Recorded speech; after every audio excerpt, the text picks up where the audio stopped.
This is Scrambled Eggs Super by Dr. Seuss.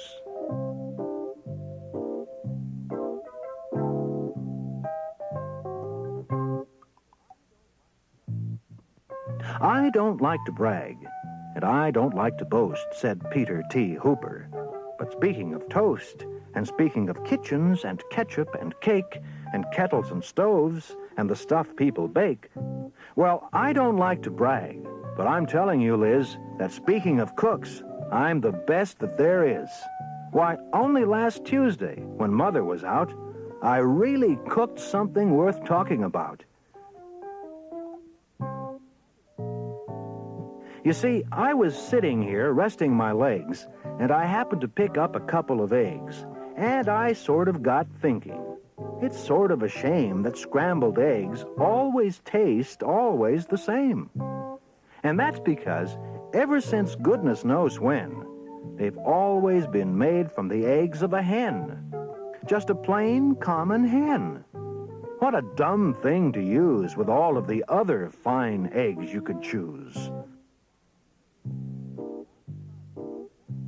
And so I decided that just for a change, I'd scramble a new kind of egg on the range. Some fine, fancy eggs that no other cook cooks, like the eggs of the ruffle-necked salamagooks.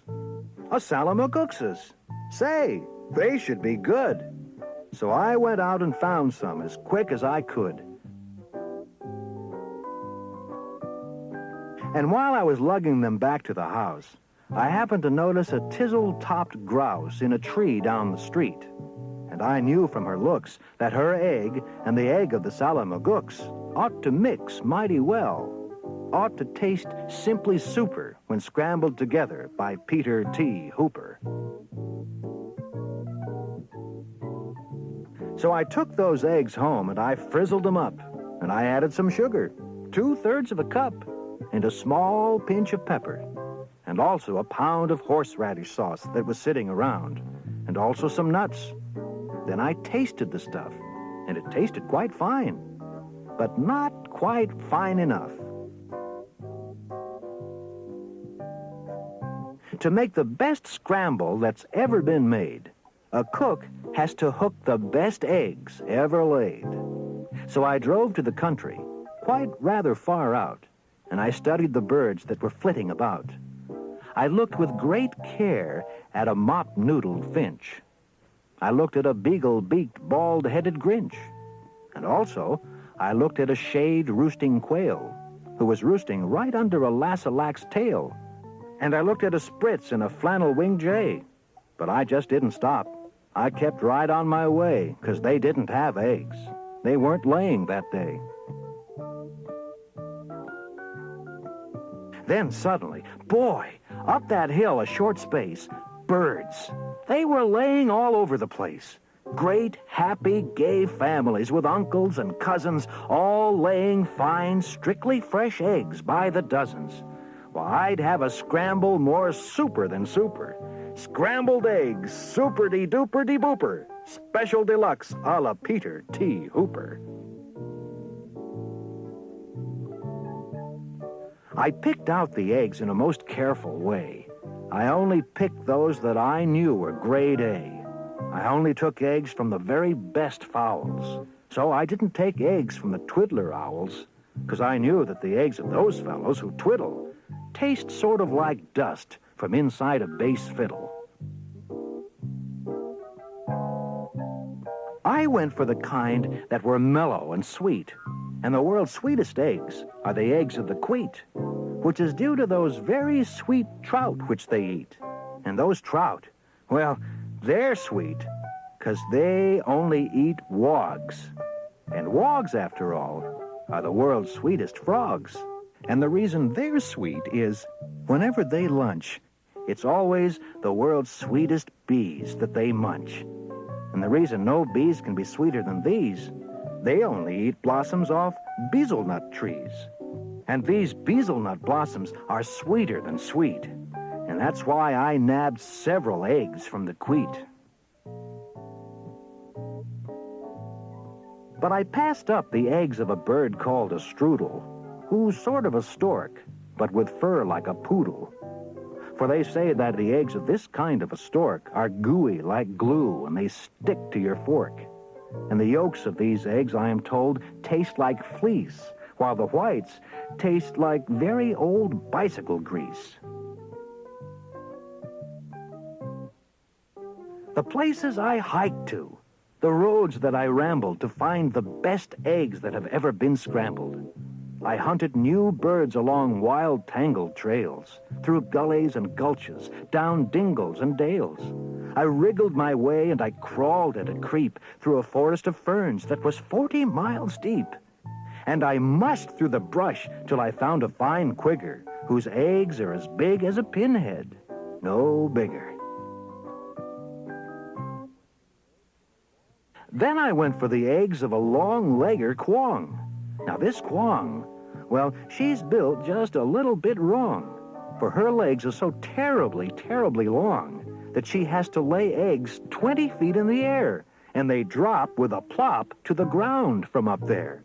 So unless you can catch them before the eggs crash, you haven't got eggs. You've got long-legger hash.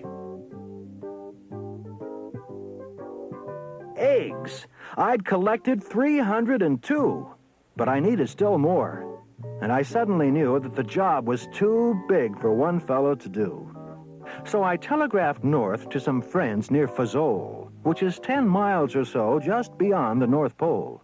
And they all of them jumped in their catamasside, which is sort of a boat made of a sea leopard's hide, which they sailed out to sea to go looking for grice, which is sort of a bird which lays eggs on the ice, which they grabbed with a tool, which is known as a squitch, because those eggs are too cold to be touched without which.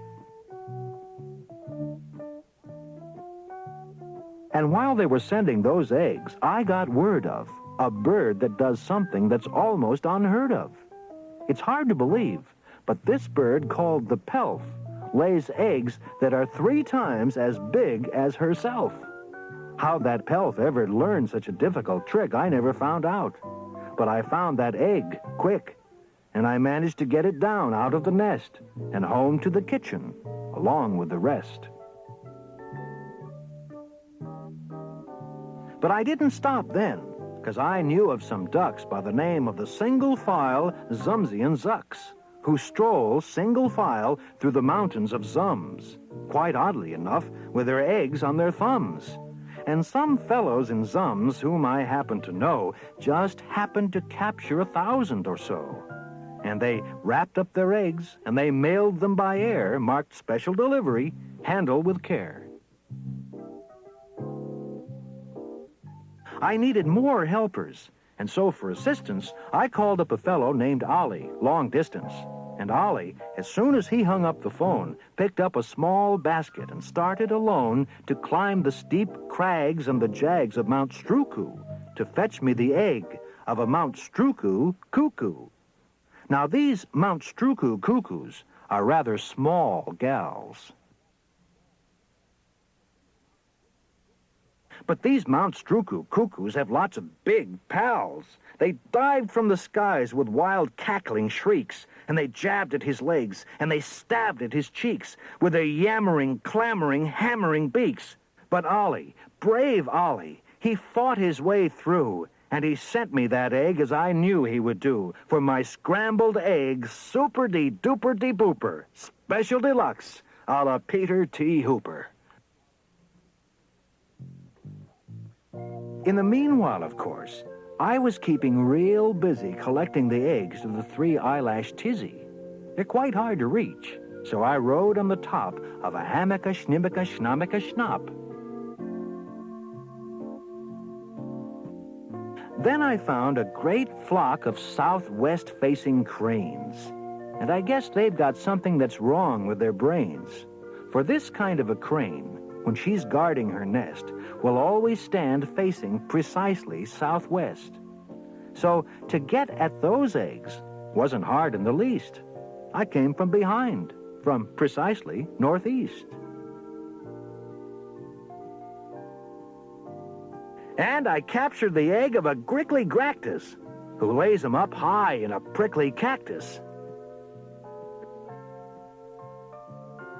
Then I went for some ziffs. They're exactly like zuffs, but the ziffs live on cliffs, and the zuffs live on bluffs. And seeing how bluffs are exactly like cliffs, it's mighty hard telling the zuffs from the ziffs. But I know that the egg that I got from the bluffs, if it wasn't a ziffs from the cliffs, was a zuffs. Now I needed the egg of a moth-watching sneth, who's a bird who's so big she scares people to death. And this awful big bird, well, the reason they name her the moth-watching sneth is 'cause that's how they tame her. She likes watching moths. Sort of quiets her mind. And while she is watching, you sneak up behind and you yank out her egg. So I got one, of course, with the help of some friends and a very fast horse. If you want to get eggs you can't buy at a store, you have to do things never thought of before. Why, to get at the egg of one very small doff, we had to pry all of one mountaintop off. Then I heard of some birds who lay eggs, if you please, that taste like the air in the holes in Swiss cheese.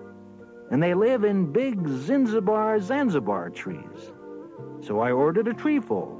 The job was immense, but I needed those eggs and said, hang the expense. I still needed one more, and I saved it for last. The egg of the frightful, bombastic aghast. And that bird is so mean, and that bird is so fast, that I had to escape on a Agillicajast, a fleet-footed beast who can run like a deer, but looks sort of different. You steer him by ear. All through with the searching, all through with the looking, I had all I needed. And now for the cooking. I rushed to the kitchen, the place where I'd stacked him. I rolled up my sleeves. I unpacked him and cracked him, and shucked him and chucked him in 99 pans. Then I mixed in some beans. I used 55 cans. Then I mixed in some ginger, 9 prunes and 3 figs, and parsley, quite sparsely, just 22 sprigs. Then I added 6 cinnamon sticks and a clove, and my scramble was ready to go on the stove. And you know how they tasted? They tasted just like, well, they tasted exactly just like Scrambled Eggs Super-de-duper-de-booper Special Deluxe a la Peter T. Hooper.